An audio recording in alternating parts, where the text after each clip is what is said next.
Welcome everybody to another round of World of Tanks subscriber replays. My name as always is Maxwell, and today's first video is from the user. Bear with me while I murder the pronunciation of his very strange name, Vligurkin2. That's Vligurkin2, and he's driving the M26 Pershing on a standard battle on the steppes. M26 Pershing being a tier 8 medium tank for the Americans. Very good tank for its tier, very good little medium tank this one.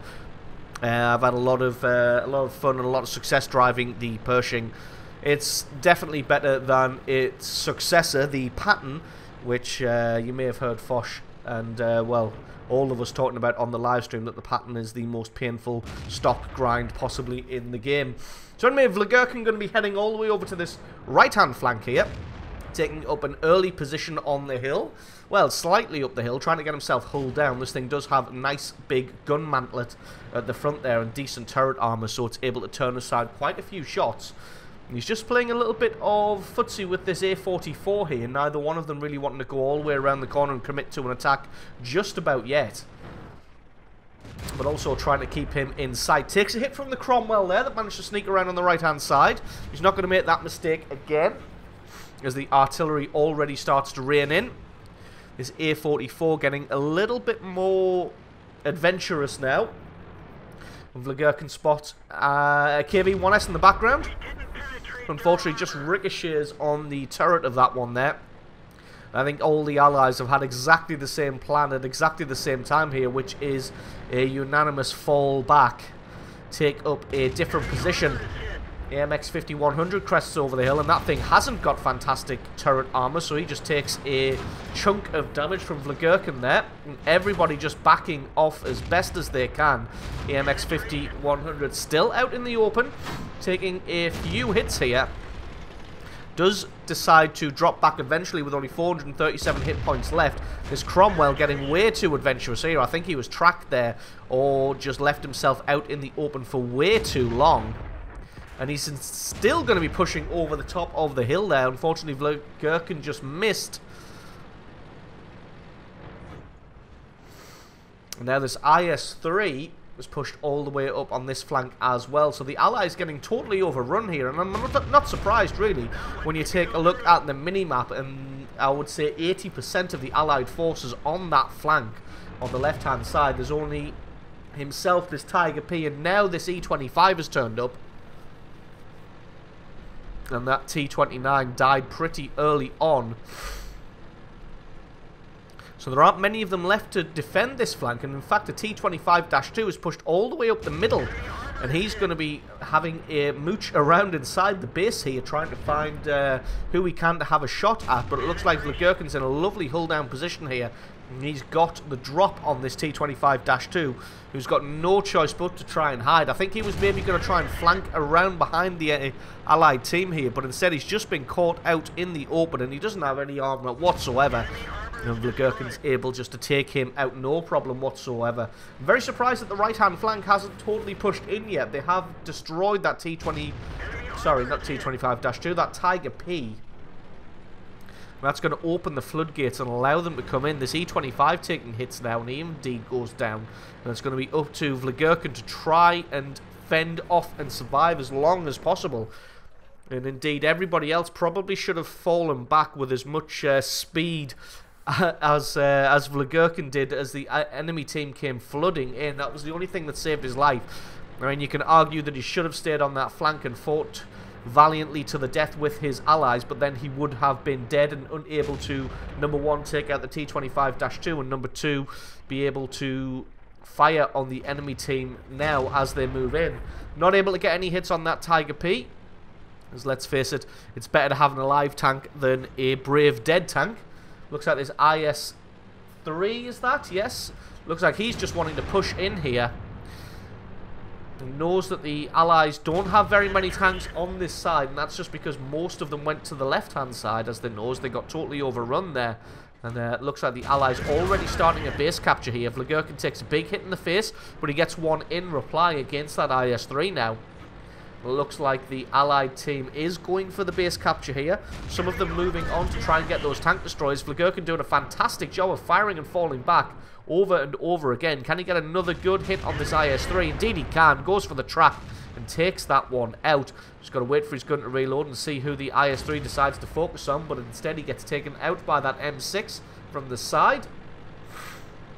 And looks like some of the enemy team has dropped back to try and defend that base capture now. And Vlogurkin going to push forward and see if he can find this Tiger P, who is still camping way in the back there. Don't know why he didn't come forward and offer some support to his ally in the IS-3.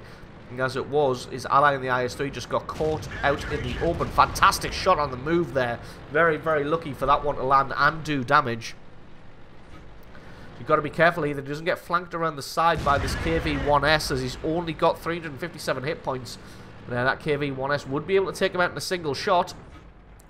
Just trying to pick out the weak spot of the Tiger P, which indeed he does, and picks up kill number 2 now. And it looks like the Allies are actually getting worn down a little bit in the north there. The guys who went back, the Jagdpanther and that AMX 5100 from earlier, actually doing a good job of repelling that Allied attack. It looks like they're actually abandoning the cap circle now, although this one is still heavily in the favour of the Allies at 11 kills to 8. But that's just because they've got this ARL 44, the T-34 and that M6 hanging in the back there, coming up with Vlogurkin.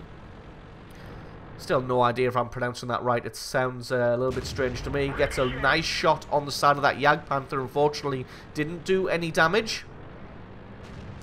And now they're going to try and flank around from behind. They do still have that full health Ferdinand and that full health Jagdpanther, so this one could be a little bit of a difficult battle. They need to keep moving, need to get in there quicker than this, because if they can take out that IS-6 and then reset themselves and get into a defensive position, there isn't really going to be much the Allied team can do with an M6 and a T-34. And as you can see here, they took way too long about moving up here, and the enemy team has just whittled them down and whittled them down, and now in the lead at 11 kills to 12. And now it's going to be a case of the Ferdinand and the Jagdpanther resetting the position, setting themselves up for defense. I think that 5100's probably reloading, which is why we haven't seen any of them for a while. Just going to speed this one up a little bit until we get back into the action. Just going to be posturing around here, waiting for the M6 and this T-34 to turn up. Unfortunately, the T-34 looks like he doesn't actually want to play World of Tanks, as he's just hanging in the background there. Vlogurkin gets a nice line on the Ferdinand, who's actually lost a decent chunk of his hit points to that IS-6 from earlier. As has... Oh, no, that's the 5100 from earlier. I thought that was the Jagdpanther. And there we go. The T-34 takes out the 5100, who was their biggest threat at the moment. Oh, beautiful shot on the Ferdinand to set him on fire, but the guy has a premium fire extinguisher, and that just extinguishes those flames immediately. So Vlogurkin going to use this opportunity to push forwards. M6 gets himself taken out. And Vlogurkin going to use that opportunity to try and flank around the side of this Ferdinand. Has to be careful though, as the Jagdpanther will be in the area somewhere. And with that T-34 taken out, it's all going to rest on his shoulders here to try and take out this Ferdinand and the Jagdpanther. Can he focus in on the weak spot of this Ferdinand? He can indeed. Wants to only try and show him his turret, but this Jagdpanther is flanking in from behind, so he has to be quick about it. Gets a lovely shot on the Ferdinand to take him out. Takes one in the rear, but he is able to escape down the hill with plenty of time to spare. And this Jagdpanther is still on full hit points, and Vlogurkin himself is only one shot from death with 101 hit points. So really got to play this one carefully and try and outfox this Jagdpanther. Last we saw, the Jagdpanther was heading straight towards that hill there, maybe to go and try and get behind him. But he's got to be aware, the Jagdpanther that is, that this is a medium tank, and he's almost certainly going to try and flank around.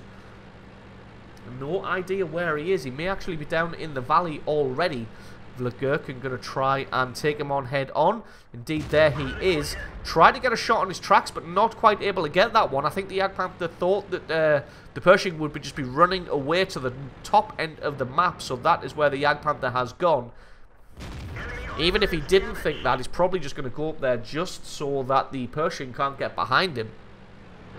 And to be honest, in this situation, he's in a good hold down position. But to be honest, in this situation, what I'd do is probably just abandon this this little fight and just go and start capping the base. And that's going to force the Jagdpanther to come away from that red line at the back there, and make him come and get you. And it looks like maybe that's what Vlogurkin has decided to do, or he might just drop around and try and come at him from the side. But it looks like that Jagdpanther's decided to abandon his position anyway and come on the attack. Can he crest over the hill just in time to take him out? No, he can't. Hits the ground and Vlogurkin gets the killing shot and kill number 4 and almost 5,000 points of damage. So absolutely awesome little ending there from Vlogurkin and his M26 Pershing winning the game for his team, taking on that Ferdinand and that full health Jagdpanther. So absolutely awesome replay from you. Thank you very much for sending that one in. Don't forget to stick around because as always the score screens and another game are coming right up.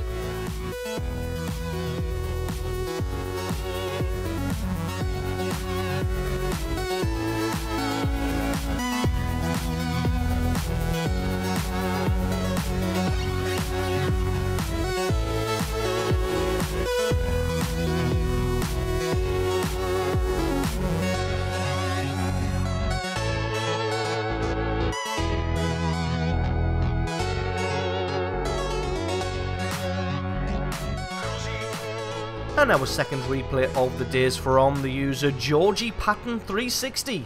That's Georgie Patton 360, and he's driving the ELC AMX on a standard battle on the Arctic region. ELC AMX being a tier 5 light tank for the French. The one with that tank destroyer-esque turret, where it only rotates a few degrees to the left and a few degrees to the right. So this thing isn't fantastic at circling and destroying enemies, but it is fast. It has a very low profile, good camo rating, and it is able to perform as a light tank very, very well. As you can see, Georgie Patton going to be heading to this little bush here in front of the lake and spotting anybody who decides to come down this big open field here instead of going to the right-hand flank. You see, spots out that SU-152 early on. Unfortunately, because the ELC AMX is so fast, nobody's really in position to capitalize on that intelligence just yet. This being a game without any artillery. But there we go, the SU-100M1 is able to take out the 152. And Georgie Patton exercising some good fire control here, not pulling the trigger himself and giving away his position. Does spot out a Hellcat and a Type, what is that, 64? Up on the North Ridge there. Georgie Patton going to head forward here. Nobody can really get shots on these guys, so I think Georgie going to be driving forward a little bit to see if he can get any shots on them. Gets a lovely angle on the rear of a T-44 there. Unfortunately, the accuracy of his gun letting him down a little bit, as that one just misses, but it looks like he either hasn't been spotted or that T-44 is concentrating too much on what's in front of him rather than what's behind him. And he gets a beautiful shot through the rear of him now. And this T-44 decides to drop back rather than pushing forward. But it looks like if he's not careful, his T-44 is focusing on this position now. He finally takes his gun away off target and starts to push forward. That's going to protect him from Georgie Patton, but not from the guys in front of him. So really, this T-44 caught between a rock and a hard place at the moment. He's pushed up a little bit too far, and he doesn't have the support of his team just yet. Georgie did get spotted out there, took a hit, but it only damaged his track there from that Type 64. So a little bit unfortunate for the Type 64 here. So it looks like the Allies are holding their own on that left-hand side here, so he's going to offer some support to this right-hand flank. You saw that Panzer 38 NA did a foolhardy charge in there and got himself taken out, so Georgie going to follow up behind him. Maybe going to see if he can, well, I was going to say maybe see if he can go and try and find the artillery, but there is no artillery in this game. So just going to come up behind the defending enemy tanks here. Does find the Jagdtiger 88, who has nowhere near the traverse speed to be able to get a shot onto Georgie Patton here. And in fact, he's able to get himself away before he's turned all the way around. Drops down behind the drops down off the terrain to this lower section here. Just going to take control of the camera for a while so we can see where this Jagdtiger 88 is coming from. Looks like he's just full YOLOing for this ELC here. And Georgie Patton's going to have to be careful because he has a couple of heavy tanks to his right-hand side there. You can see the KV-4 IS-6 and that Churchill 7. And that Jagdtiger 88 still desperate to try and get a shot onto Georgie Patton there. And indeed, he's able just to get away scot-free with that little bit of damage through the side of that Jagdtiger 88. And indeed, kind of took him out of the battle for a while as he went charging off to try and get a shot onto him now. And he just is able to scurry away to safety. And he's going to just rinse and repeat and come back at the enemy team from the rear once again. As you can see, that Jagdtiger 88 holding to his position. So now Georgie Patton's got a beautiful shot on the rear of whoever he wants here. We're just letting his gun focus in on the back of that T-29. A little bit unfortunate that one bounced. This gun doesn't seem very accurate at all, even though he is spending plenty of time aiming. Don't think that T-29 was really paying attention as he just stays oblivious to the presence of this ELC now. Churchill 7 a little bit more aware, at least turns his gun onto target. And hopefully the Allies can make something out of this situation. Just trying to keep an eye on where that Churchill 7 is looking. His camo kicks back in, so he thinks it's probably time now to poke himself back out and try and get a shot on target.